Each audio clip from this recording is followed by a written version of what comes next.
Hello and welcome back to my YouTube channel. Today is 6th December 2021. In today's discussion, I'm going to talk about some articles of Financial Express newspapers which are related to economics, right? So, first article has been given on page number first, that is private investment to pick up, right? To start this article, firstly we should know about the private investment. Okay, private investment, there are two types of investment: private investment and public investment. Private investment has profit motive. Okay, so firstly we will talk about the measures to stimulate private investment. Okay, first one is reduction in rate of interest. Private investment and rate of interest has negative relationship. It means if rate of interest increases, that will lead to decrease in investment, and if rate of interest decreases, that will lead to increase in investment. Okay, we all know private investment is interest elastic, right? Next one is reduction in taxes. If taxes decreases, that will lead to increase in profitability, and that will lead to increase in private investment. Okay, and next one is policy of wage cuts. According to classical economists, if money wages will decrease, that will lead to decrease in cost of production, and decreasing cost of production will lead to increase in demand, and that will lead to investors feel induced to invest more. Okay, देखो, according to classical economist, अगर money wages को कम कर दें तो जो cost of production है वो कम हो जाता है ना? तो जब कॉस्ट ऑफ प्रोडक्शन कम होता है तो ऑब्वियस सी बात है कि जो डिमांड है वो इंक्रीज़ हो जाएगी. जब डिमांड इंक्रीज़ हो जाती है तो जो इन्वेस्टर्स है तो वो ज़्यादा से ज़्यादा इन्वेस्ट करना चाहेंगे, right? But at the same time, on the other hand, according to Keynes, decrease in money wages not only lead to decrease in cost of production, at the same time, due to decrease in money wages, income of laborer will also decrease. Okay, Keynes के according जो सिर्फ money wages को decrease करने से ना सिर्फ cost of production कम होता है, बल्कि जो लेबरर्स है, मजदूर है, उनका इनकम भी कम हो जाता है. तो ऑब्वियस सी बात है, अगर मजदूरों की इनकम कम हो जाती है तो वो डिमांड भी कम करेंगे, है ना? तो इसकी वजह से जो इफ़ेक्टिव डिमांड है, right, effective demand is the point eight which aggregate demand and aggregate supply is equal. Okay, तो अगर मजदूरों का जो इनकम है वो कम हो जाएगा, उसकी वजह से इफ़ेक्टिव डिमांड भी कम हो जाएगा. तो और जो level of income, output, employment है वो भी कम हो जाएगा, है ना? तो अकॉर्डिंग टू केन्स, अगर मनी वेजेस को कम करना ही है तो मनी वेजेस को कम ना करके हम रियल वेजेस को कम करें. रियल वेजेस को कैसे कम करना है? रियल वेजेस को कम करने के लिए हमें प्राइसेस को इंक्रीज़ करना पड़ेगा. ठीक है, जब प्राइसेस इंक्रीज होंगे तो ऑब्वियस सी बात है प्रॉफिट इंक्रीज हो जाएगा. तो जो इन्वेस्टर्स है वो ज़्यादा से ज़्यादा पैसा इन्वेस्ट करना चाहेंगे, because they are getting profit, right? Next one is increase in government expenditure. देखो, जब भी गवर्नमेंट एक्सपेंडिचर बढ़ता है तो उसकी वजह से प्राइवेट इन्वेस्टमेंट भी बढ़ता है, क्योंकि जो प्राइवेट इन्वेस्टर्स हैं उनको एक मोटिवेशन मिलता है कि हम भी इन्वेस्टमेंट को बढ़ाएं, राइट? बट गवर्नमेंट एक्सपेंडिचर का उन सेक्टर्स में ही बढ़ना चाहिए जिनकी वजह से प्राइवेट इन्वेस्टमेंट कम नहीं होना चाहिए बल्कि बढ़ना चाहिए. ठीक है, आपने देखा ही होगा कि अगर गवर्नमेंट एक्सपेंडिचर को बढ़ा दें, उसकी वजह से अगर प्राइवेट इन्वेस्टमेंट कम होता है तो उसको बोलते हैं क्राउडिंग आउट इफेक्ट. ओके, सो वो नहीं होना चाहिए. ठीक है, तो इट मीन्स कि जो गवर्नमेंट एक्सपेंडिचर अगर बढ़ता है तो उसकी वजह से प्राइवेट इन्वेस्टमेंट भी बढ़ना चाहिए. हमें उन एरियाज में ही गवर्नमेंट एक्सपेंडिचर को बढ़ाना चाहिए, राइट। तो next is price support policy. Price support policy means, अब देखो प्राइसेस में फ्लक्चुएशंस बहुत ज़्यादा आती है, ठीक है। अगर प्राइसेस बहुत कम हो जाते हैं तो इसका इन्वेस्टमेंट पर एडवर्स इफेक्ट पड़ता है, ठीक है। तो प्राइसेस को स्टेबल करने के लिए गवर्नमेंट को क्या करना चाहिए कि जो एक मिनिमम प्राइसेस है वो मिनिमम प्राइसेस फिक्स करना चाहिए। अगर प्राइसेस बहुत ज़्यादा बढ़ते हैं तो मार्केट में जो एसेंशियल गुड्स है उनको प्रोवाइड करना गवर्नमेंट का काम होता है। तो गवर्नमेंट को वो अफोर्डेबल प्राइस पे प्रोवाइड करना है एसेंशियल गुड्स, ओके। तो अगर प्राइसेस बहुत ही कम हो जाते हैं तो ऑब्वियस सी बात है इन्वेस्टर्स इन्वेस्ट नहीं करना चाहेंगे, प्राइवेट इन्वेस्टर्स जो है इन्वेस्ट नहीं करना चाहेंगे क्योंकि प्राइसेस नहीं है तो उनको प्रॉफिट ही नहीं मिलेगा, ठीक है। तो उनको एक मिनिमम सपोर्ट प्राइस जिसको बोलते हैं वो फिक्स करें ताकि इन्वेस्टर्स को ये लगे कि अगर प्राइसेस बहुत कम हो जाते हैं तो भी हम जो है एक मिनिमम प्राइसेस पे गवर्नमेंट को बेच सकते हैं, ठीक है। तो प्राइसेस का स्टेबल होना भी प्राइवेट इन्वेस्टमेंट में इंक्रीज होने का एक मेजर्स है to, right.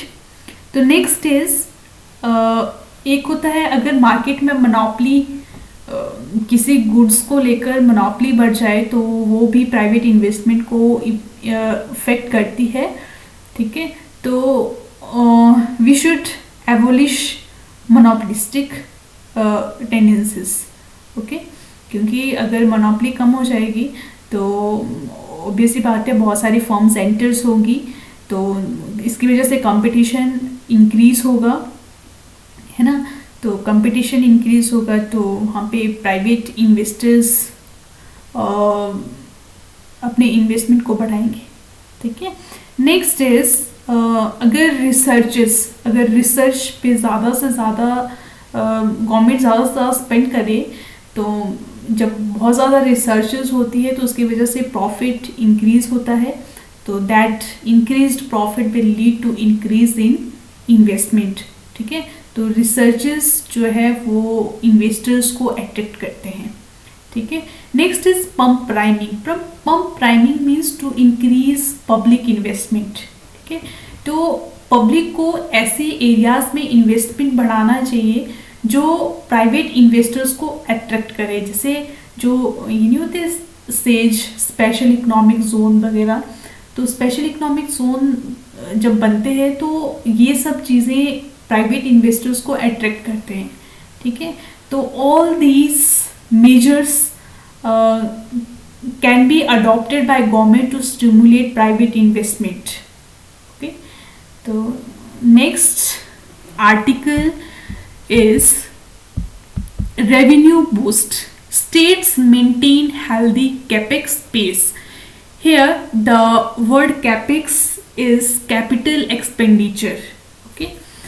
You all know budget, types of budget are revenue budget and capital budget, right? So capital budget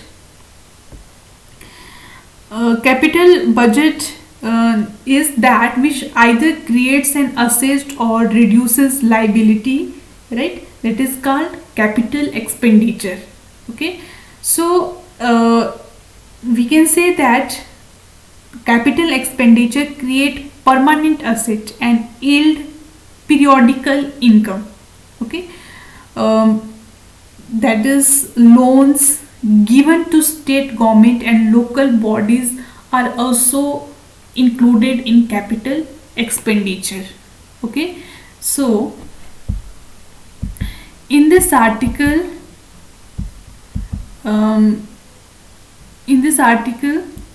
you can see that improved revenues have enabled states to keep a healthy pace of capital expenditure in the first 8 months of the current financial year, okay.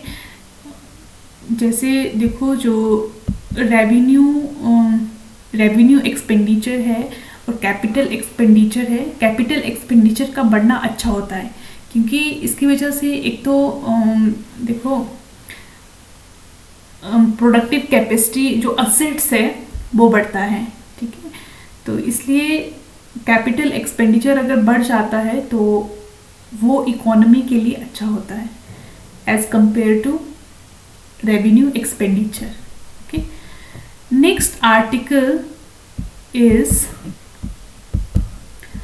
that is also related to this urban joblessness worse than pre-COVID level, right? Unemployment rate in urban India was 9.4% in the January to March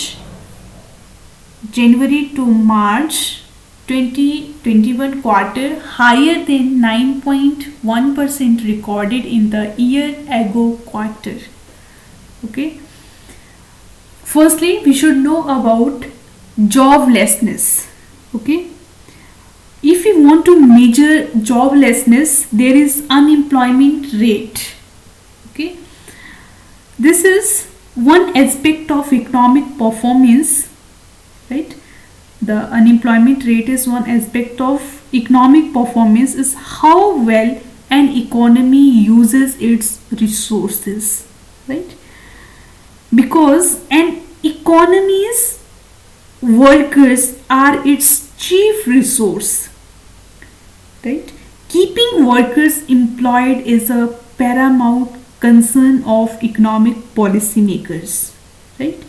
So the unemployment rate is the statistic that measures the percentage of those people wanting to work who do not have jobs. तो इसका मतलब ये कि जो joblessness है, urban joblessness है, वो जो प्री कोविड लेवल था अनएम्प्लॉयमेंट रेट का, उससे ज़्यादा बदतर कंडीशन में हुआ है ना। तो जो जॉबलेसनेस को अगर मेजर करना चाहेंगे तो उसको अनएम्प्लॉयमेंट रेट से हम मेजर करते हैं, ठीक है। तो मोस्टली अगर हम एग्जामिनेशन पॉइंट ऑफ व्यू से पढ़ेंगे तो unemployment rate, firstly we should know about the what is unemployment rate, okay. Unemployment rate is as the percentage of the labour force that is unemployed, okay. तो second is labor force. What do you mean by labor force? Labor force is the sum of the employed and unemployed, okay. जो भी number of employees है और जो number of unemployed है उनका जो summation है that is called labour force, okay. Next one is labour force participation rate, okay.